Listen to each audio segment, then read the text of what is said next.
Welcome, friends. It's nighttime here, and I've had the weirdest weekend because my husband and I randomly got upgraded to a suite at a super famous hotel here in Malaysia. The St. Regis is where Crazy Rich Asians was filmed, the movie. I'm sure you guys have heard of it. The suite was amazing, like nothing I've ever seen before. But guys, I've got to show you this toilet.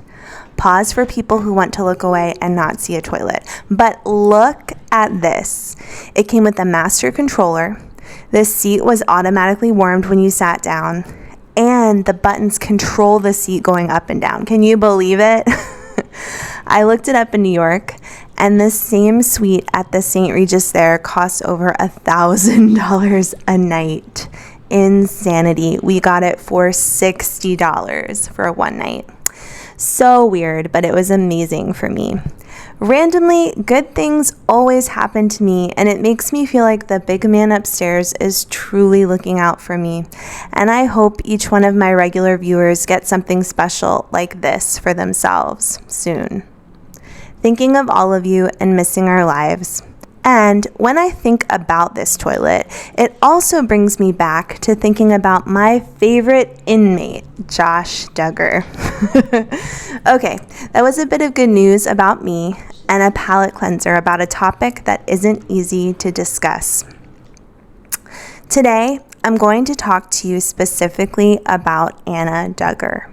You're probably aware that Anna Duggar wrote a letter in support of leniency for her husband, Josh. All signs and rumors point to the idea that Anna believes in his innocence. I've been pushed to talk about this subject today because one of my favorite Facebook pages has spoken out about Anna's letter. Thriving Forward is a Facebook page run by Emily. I've talked about her before, and she grew up in the IBLP. It's really important to me to follow and read commentary from people who are actually in the IBLP or the Quiverful movement. I value their opinions and what they have to say even more so than I value my own feelings about this topic. This is why I love watching Suzanne is Salty on YouTube, and I really love listening to Leaving Eden on my podcast playlist. They are real people who have lived this kind of lifestyle. They've left or adapted to a less harsh, strict way of leaving, and their wisdom about what they went through is profound. I need to share Emily's thoughts about Anna's letter, and I hope you will join me in following her on Facebook. First, let me quickly read Anna's letter for those of you who haven't heard it yet. Then I will share a video of Amy Duggar responding to the letter. Lastly, I'll share Emily's thoughts and a bit of my own feelings regarding Anna. I'd love to hear what you think as well, so leave me a comment and take a minute to subscribe. Anna writes, "Your Honor, I am writing regarding my husband, Joshua Duggar, who will come before you for sentencing.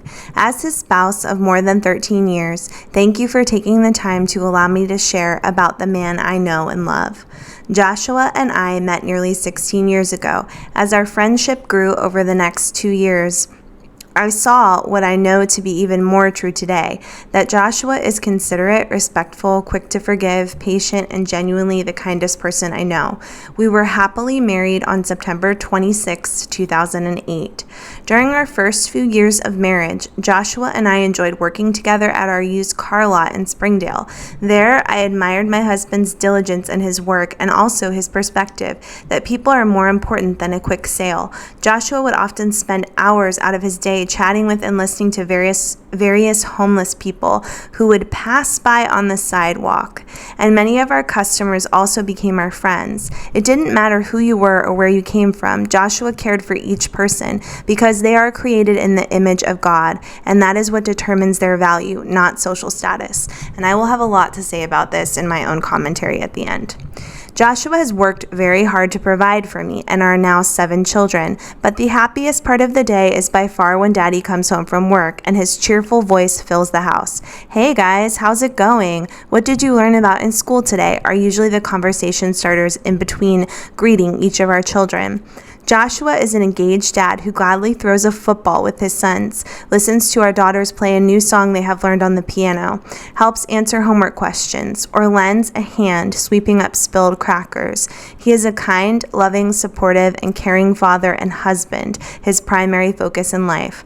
My children and I rely on Joshua for financial, emotional, and physical support. Many others depend on Joshua too. Joshua is a man who frequently volunteers his times, services, and resources, striving to contribute to our community and to people in need. 4 years ago, one of our good friends, Clark Wilson, passed away from cancer at the age of 57. Joshua took it upon himself to financially support his widow Denise and the children they still have living at home. For the past 4 years, Joshua has quietly and faithfully made significant financial contributions to their needs. This was not because we have excess income, but because Joshua has a compassionate heart and he is willing to make personal sacrifices for the benefit of others. Joshua embodies the quote from Ronald Reagan, "There is no limit to the amount of good you can do if you don't care who gets the credit." Joshua is quick to step in and do whatever he can to be a team builder and help others accomplish their goals without ever needing to receive recognition or praise. Joshua sees the best in people and is willing to walk alongside them to help make their dreams a reality. Several years ago, a man named Tommy stopped by the car lot. It was shortly after a snowfall. Tommy was looking for work and asked if he could earn some extra cash by doing a quick wash on each of our cars in the lot. Joshua quickly noticed how thorough Tommy was and asked if he would be willing to come by each week to wash our cars. Over time, Joshua offered to help Tommy get set up in business and recommended some of our car dealer friends to use his washing services as well. Before long, with Joshua's help, Tommy was able to purchase a truck and some equipment of his own. Tommy hired a few employees and was soon running a successful small business. It felt good knowing my husband saw something in Tommy and that he had inspired and enabled him to go for the opportunity to better provide for his family as a small business owner. We continued to use Tommy's washing services for many years. Thank you, Your Honor, for taking these thoughts into consideration. Joshua is surrounded by people who will encourage him to continue to become the best man, father, and employer he can be. I ask that you consider reuniting us as a family again soon. I understand the seriousness of this matter. However, I respectfully ask that you take this letter into consideration when determining a fair sentence. Thank you, Anna Duggar. Here is what Amy Duggar posted, likely in response to Anna's letter, on her Instagram. It breaks my heart that you're sitting there and you're allowing your kids to want daddy home. When your daddy, the daddy is not safe. He's not a safe person. He deserves to be locked up. He deserves to be away from your kids. And you deserve better. But you're choosing this. This is a choice you're making, to live this life. To be okay with an abuser around your kids. To be okay in a loving, faithful marriage that is a complete sham. And it's really sad you're showing women all over the world that it's okay to be with an abuser. I'm going to use my page to show them that it's not. Well, friends, if you're starting to feel as sad and downtrodden as I am, just take a few more minutes to think about how awesome that robotic toilet is. It helps to put a smile on my face. And while you're doing that, I'm going to read Emily's insightful words from Thriving Forward about this situation. Over the past year since Josh Duggar's arrest, the world has watched his wife Anna stand quietly and unwaveringly by his side. Shortly after Josh's conviction last December, Anna broke her public silence with a one-sentence tweet, "There's more to the story," and attached a link to a motion from the defense team outlining their theory that Josh was framed and truly innocent. Multiple people close to the family have stated that Anna is fully convinced of Josh's innocence. And just this week, the world read, with jaws to the floor, a letter Anna recently penned to the judge begging for the court to return Josh to her and her children soon. While none of us know exactly what Anna Duggar is thinking, let's approach this subject from the standpoint that she does, in fact, believe in her husband's innocence, despite a grueling trial that clearly presented the mountain of evidence that proves his guilt. How could this be possible? Because when the body is enduring extreme trauma, it will find any way it can to protect itself. Let's think of what would happen if she accepted the truth. She would have to also accept the truth that Josh was not the wonderful, good man she had hoped to marry, and that all of her efforts of going through courtship and staying a V didn't secure her a godly husband as she was promised it would. She would have to accept that Josh was never truly reformed, and that he has continued to deceive her ever since his infidelity became public knowledge in 2015. She would have to accept that he is a predator and should never be allowed around her children again, which would mean that she would need to live separated from him once he is released from prison, and her now 6-month-old baby would be their last baby together. She would have to accept that she married naively. She knew during her courtship to Josh that he had emmed several of his siblings a few years before. And though I highly doubt she knew just how serious the situation was, she was still very naive and brainwashed by the community she grew up in and was not given the proper tools to make a wise choice. She would have to accept that her own children have very likely been SA'd or SM'd. Seriously, if you are a parent, sit with that for a minute. She would have to accept that she has been lied to, manipulated, and used for the last 15 years. For Anna to accept the truth of Josh's crimes means accepting the truth that she married a monster. And that kind of devastation can be a living death sentence for some people. I'm not saying it's impossible for her to get therapy and get healthy. Yes, she has options. She can do what countless other survivors have had to do when their life seemed forever shattered. But in order to rebuild and heal from this, she would need to walk through a whole lot more hell than she's already been through. Because, for the first time, she would have to set aside her body's natural defense mechanism and fully face and process an unimaginable level of grief. So what about the children? I believe Anna is fully a victim. Anna is not just as bad as Josh. She is no monster. She has been raised in and is still surrounded by an entire system designed to cripple her and remove all autonomy. But in cases like this, I do believe it's possible that some victims can sustain such extensive trauma, brainwashing, and damage to their nervous system that they become unable to make decisions necessary to appropriate care for any minors in their charge.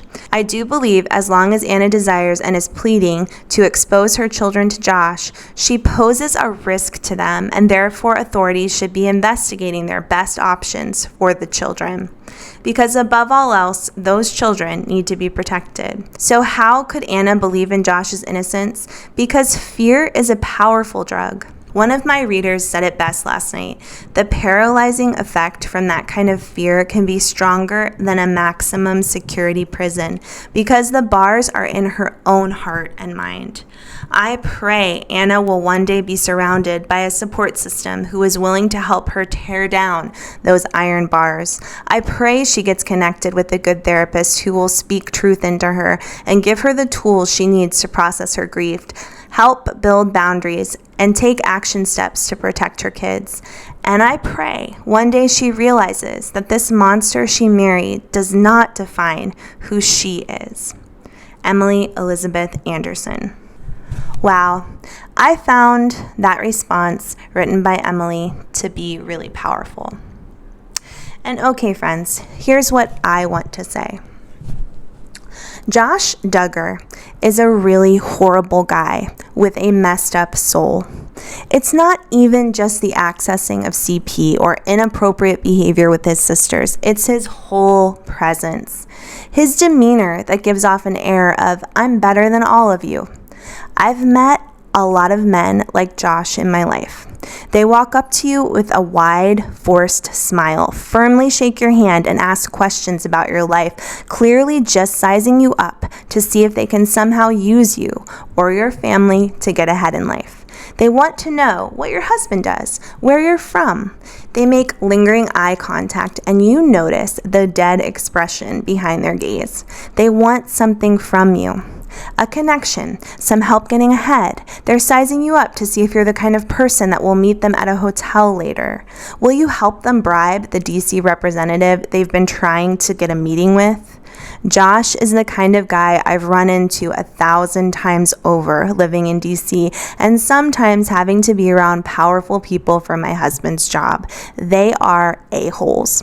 They're empty vessels who fill their lives with things like affairs and obsessively watching pee and pretending they're perfect with perfect families and wives at home. Long before I knew about Josh's inappropriate behaviors, I sensed this about him. I didn't sense it about anyone else in the family, but I got it about him. You should check out my video about a coworker from DC who spoke out about Josh, as it further serves to corroborate everything I've said here. Now, on top of all that, Josh Duggar hasn't been able to keep it in his pants long enough to get his family, wife, and kids on the right track. Anna and all of the M children have been screwed over by Josh again and again and again. First, moving away from family to DC to support his career, then being thrown back into Arkansas when he lost his job, then living with the Duggars while he got back on his feet, then scandal after scandal after scandal, and now his kids have a father in prison for CP. I'm still waiting for some kind of sign of humility from Josh, some sign that he's hit rock bottom, and sadly, I still haven't gotten it. As evidenced by the letter I read from Josh's neighbor in a video a couple of days ago, turns out Josh has been telling Anna and anyone who will listen he's changed the heart of other inmates already in his cell block who have quickly come around and confessed that they believe Josh is innocent because they've noticed how great his character is. Are you kidding me? That's insanity, and it speaks to where Josh Duggar's head still is. You should take a minute to go over to Suzanne is Salty on YouTube and check out her videos about Josh. Her latest video is spot on and talks about her own personal experiences working with Child S victims and her thoughts about the Duggars. The thing is that Josh is the kind of guy who doesn't see the people or kids he watches on the screen as being real human beings. He probably doesn't really see Anna or his kids as real people either, just supporting actors in a movie that's all about him. He's missing a human component to care about their thoughts, feelings, etc. But with all of that said, here's what's really up, my friends. In all of my work in the juvenile S offender facilities I've been repeatedly taken aback at how often family members have a desperate need to have some form of reconnection with the offender. Yes, it's really true. Brothers, sisters, victims, children, parents, they often very much want to reconnect with an offender because, quite honestly, they still love them. They probably always will. They often remember and try to focus on the good times. Sometimes they are too enmeshed, and that's something that has to be worked on in therapy long term. But shockingly, it is often supported for family members to reconnect as long as they are able to establish and maintain appropriate boundaries after the reconnection occurs. I feel very badly for Anna Duggar's children. I believe they probably do miss their father. They probably also look around in the Duggar family and realize every other child has a father available and present in their life in that compound, even though that's not the reality outside of the Duggars. They probably feel alone, ashamed, and really sad. It probably does make them feel better to speak with and speak about their dad, and that can be healthy. I'm not all about completely separating Josh from his kids. It's likely they need him, albeit from a distance, to remain a distant part of their lives in certain ways. The best we can hope for is for Anna to come to some kind of understanding that no matter the immediate sad feelings she and her kids are having, boundaries must be established. For example, instead of Josh calling Anna and his kids looking for love and support, Josh should be calling home fully ready to provide love and support to his children and wife via the phone call, asking them about their lives, listening to them talk about their feelings and needs. No one, not a person in his household, needs to hear more made-up stories about other inmates praising Josh. If that's what Josh wants to talk about, Anna needs to hang up the phone.